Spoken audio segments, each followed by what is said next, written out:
Ramesh for that very detailed presentation, and Honorable Chief Minister for your comments and willingness to engage the United States and its private sector, and was very happy as a professor at the university to talk about education research and agricultural research as well. So looking forward to continuing that conversation. To set the scene, from a policy perspective, a month ago the finance minister announced a budget and announcing the ambition of turning India into a $5 trillion economy. From the perspective of the state, if I may put you on the spot, given that we're off the record, what do you want from the central government to help you do the work in your state? What other reforms, what is the implementation of those reforms that is still lacking from the center that would enable Andhra Pradesh under your leadership to achieve its goals? And the second one is, I was very interested, I think a lot of folks around the room might be, to hear your thoughts on how to make Andhra and its residents more climate resilient. We've been hearing a lot of stories about water, drought, flooding, and of course the rising sea levels affects the state with a long coastline uniquely in many ways. I would love to hear your thoughts on how to engage the private sector, in particular a lot of technology and resources around this table to help build that resilience agenda. Thank you. I think central government's help, I think that is something what any state would require. Just all what I can say is we share a good relationship with central government and with the neighboring states as well. In fact, first time we have a situation where Telangana state government will be working together in a very strong way, where interlinking of rivers is taking place with both the states coming onto one central platform. So that's something that was never done before, never heard before. Something is happening now. So bilateral relations are very strong. As far as the other part is concerned, what Professor asked, we spoke about desalination plants, we spoke about interlinking of rivers, we spoke about electrical buses. All these are components where environment is looked at in a more positive way. So phasing out of 11,000 and odd diesel buses and bringing whole of them into electrical mode, 1,000 buses each, I think will be calling for a global tender. So it's a very strong, sustainable BOT model what could be evolved, because the current road transport corporation of ours is already in existence. It's just doing it with the diesel buses. And per kilometer, the cost per kilometer on diesel works out around about 15 to 16 rupees. Whereas if the same were to be converted into electrical, it's just 1.2 units kilowatt hours, 1.2 units. So probably it could be 3 rupees. If wind energy also were to be brought into this, renewable energy were to also be brought into it. You can start out with 3 rupees per kilometer, and it could slide down to even 50 paise per kilometer as well. And to bring about profitability into this corporation, the entire the workforce, that is the drivers and the drivers and the conductors, the workforce, we are absorbing them into the government so that this corporation could be cleaner.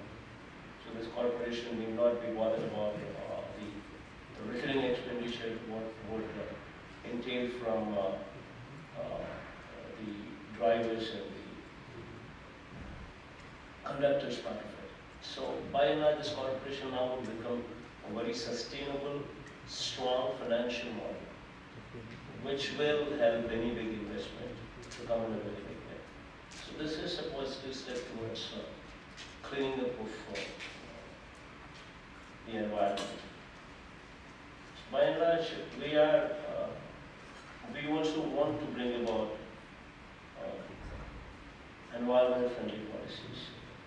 We want to bring about, we want to change this pollution policy also of ours in a big way. We want to bring about certain professionals who have a lot of knowledge in this pollution, come and join us in a big way.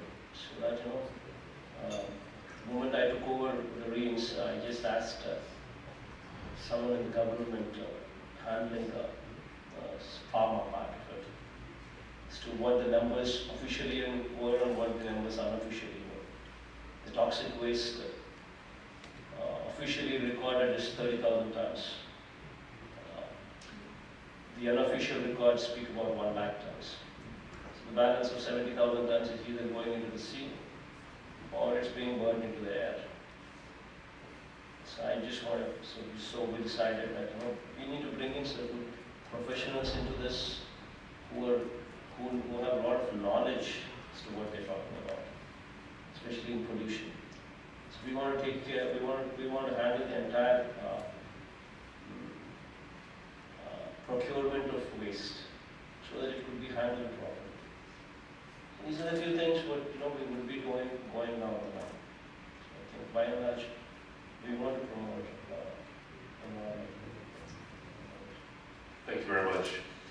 Picking up now on a theme that Dr. Ramesh brought up was the ease of doing business, which you can imagine this is a business association that's paramount for our members. So it's great to see that is something that's high on your priority list. The one thing that I would just comment that it's great to have a single point of contact. We do that here in the U.S. with states have a single point of contact. The key is that single point of contact is empowered to be able to drive the process. So it's not, if you have a single point of contact, it still takes a year because that individual is not able to drive the process quicker. So we've just emphasized empowering of that single point of contact to drive the process through as opposed to just managing it across the different agencies. So we're very encouraged to see that, and especially with how you opened today up, you kind of give the underpinning for doing business in a region with honesty, trust, and political stability, which are paramount and key for businesses to thrive. One question, as AP has been known for certain sectors, we've talked a lot about agriculture, healthcare.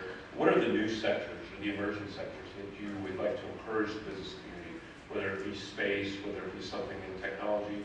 What is it something that you would like to encourage American businesses to look at, to come to AP with in order to grow and build and invest? Robert, as you said, I think the reason is, as you said, single point application. We just not want to just monitor that, we want to drive it. That's exactly the reason why we said it will be governed by the Chief Minister himself. I will be the chairman of that committee. And so that I think would set everything what the state is going to give. I think that would be done on a voluntary basis. And as far as everything what central government would have to be giving in, that we would pursue.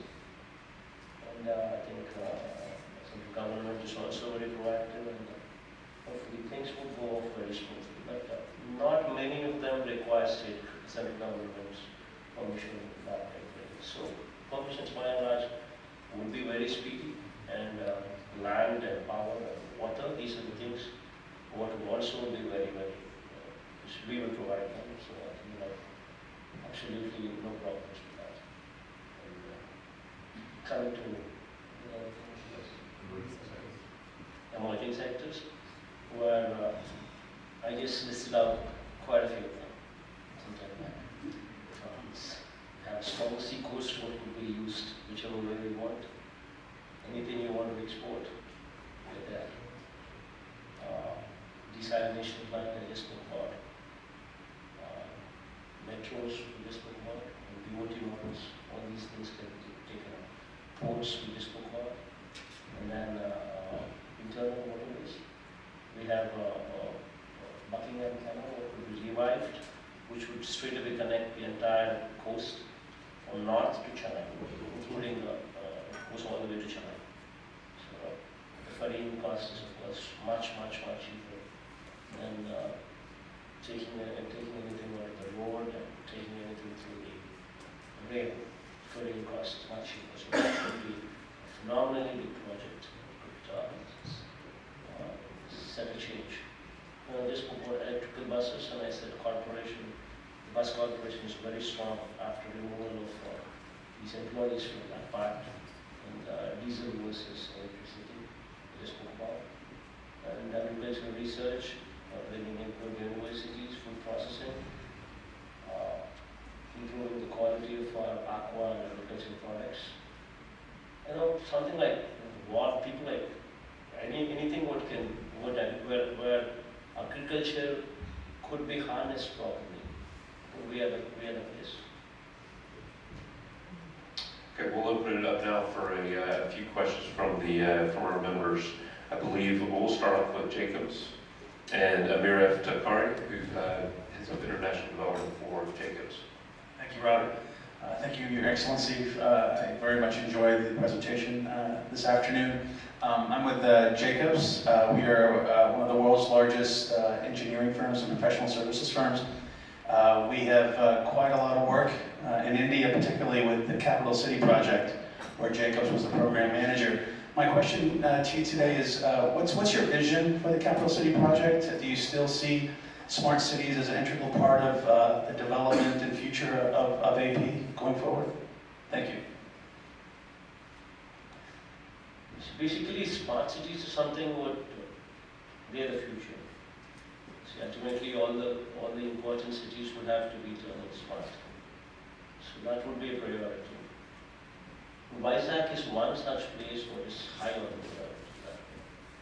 It's one of the, in AP it could be termed as one of the most cosmopolitan places. So there would be a lot of focus on that, and anything you have on that, you're always welcome. Support you and everything. Nelson Cunningham, President of McClarty and Associates. Thank you so much, and thank you for making this one of the first stops on your visit. I have been was a longtime board member of the U.S. India Business Council, and I'm currently a board member of the Atlantic Council, so I think you could not have picked two finer institutions to host you today for lunch. My question relates to one of the issues that came up over and over and over again in the presentation, which is providing your people with health care at a reasonable cost. One of the issues that we have seen over the years that is one of the most difficult in assuring affordable health care is the cost of pharmaceuticals. And I wondered what your strategy is for dealing with the cost of pharmaceuticals to provide broad access to your people. Andhra Pradesh has got a strong coastline, as I just spoke about. There are a lot of pharma companies already prevalent in AP because of its strong presence. What we are wanting to do is the FDA norms, the World Health Organization norms, the WHO norms. These are the things what in procurement to state government entities was not a factor.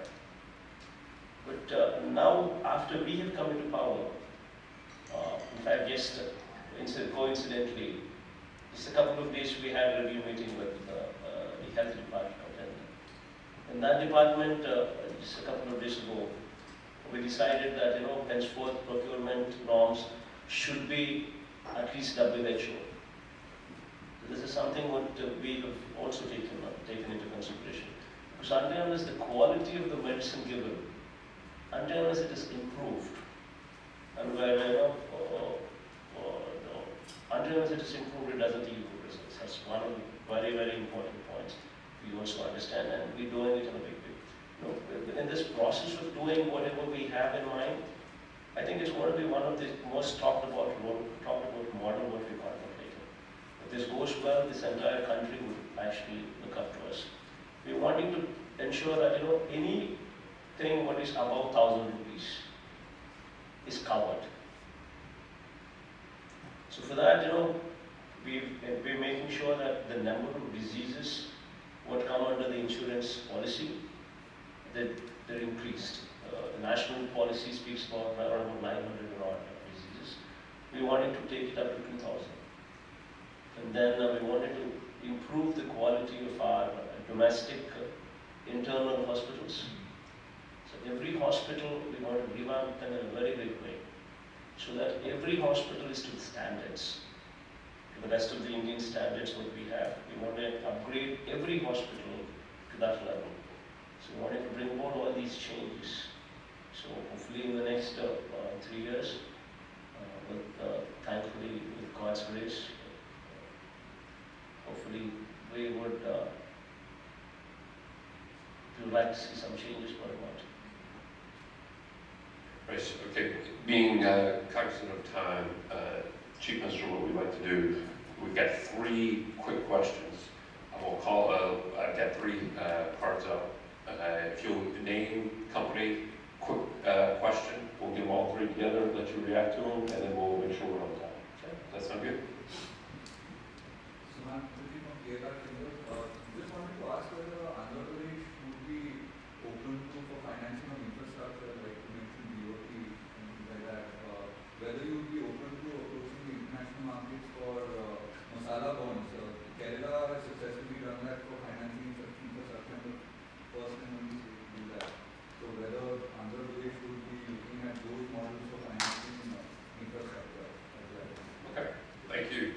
Back to back. Thank you for coming.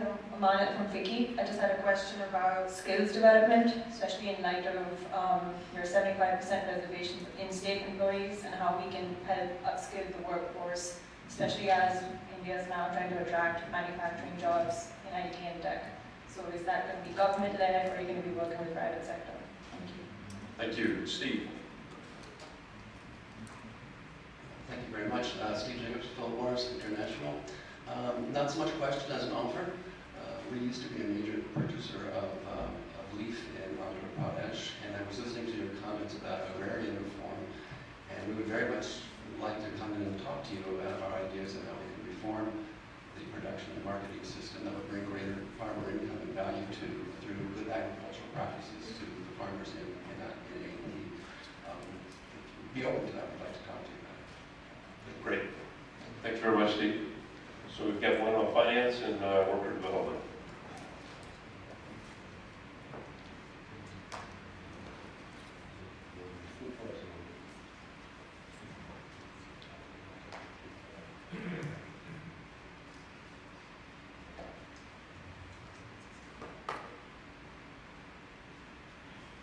As far as masala bonds, these kind of avenues, we would have to look at it. Every avenue what needs to be looked into where cheap financing is available, the cost of the funds are low. I think that all those areas would have to be looked into. So I think even P.V. Ramesh himself, the background itself is he was REC chairman, Rural Electrification chairman, and he was finance secretary as well. Those kind of details, if you want to be, if you're interested, you could spend more time with you on that particular details. As far as skill development is concerned, this is one area where we would have to focus on. So to begin with, if we're taking one parliament decision, we have 25 parliaments. We're taking one parliament decision and identifying one superior engineering college where the facility could be set up. And then in that facility, which would be funded by the state government, we would be involving the local industry, asking them what kind of skills they would require. Somebody is coming forward to set up a factory. We would ask them beforehand as to what are the qualifications that you require, what are the skills that you require. And we would be training them, training our children to suit their requirements. So it would be a combination of the local industry as well as the government who would be imparting training in these colleges that we identify as a hub where training could be given. And as far as taking external help, like as you said, that would be welcome. In fact, any evaluation that could be brought about, that would give confidence to the international community, that would give confidence to the people who are wanting to come and set up industries. I think that would be an important part. So anybody who's holds that kind of certification and that kind of credibility, and would help give confidence to the people who are coming here and wanting to set up their base here. I mean, it will be welcome for us. It will be a welcome decision. We were welcome. Very nice. Well, thank you. This, the other gentleman was talking about tobacco processing. And ITC is also very strongly present in our state. And we would definitely welcome that. This is one thing that requires, because only when there is competition, there is better rates. So we would definitely welcome that. We all like competition. Well, that concludes our question and answers. Before I move to thank the Chief Minister, I wanted to first thank members of our team here that put this all on today. You see them all running around here, Sid and Jay and Jeff G and Lauren, the whole team here, really a first-rate job. We're honored to have our members here today, but most of all, we're honored to host the Indian delegation from AP with the officials that you brought with you, but also Ambassador Shringla. And once again, your partnership and working with you has just been superb since you've been here since January. Mr. Chief Minister, you've been here, or you've been in office for just a couple months. You've already made a huge impact. We look forward to increasing that impact. We appreciate sincerely that we're your first stop on this visit. I look forward to seeing you at Notre Dame next week, and we wish you the very best of luck. Thank you very much. Thank you.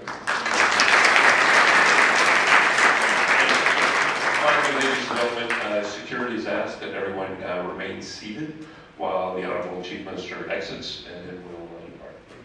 Close, may I take this opportunity to acknowledge the grateful thanks for USIBC for organizing this function, especially Robin, and may I request Honorable CM to serve this in an memento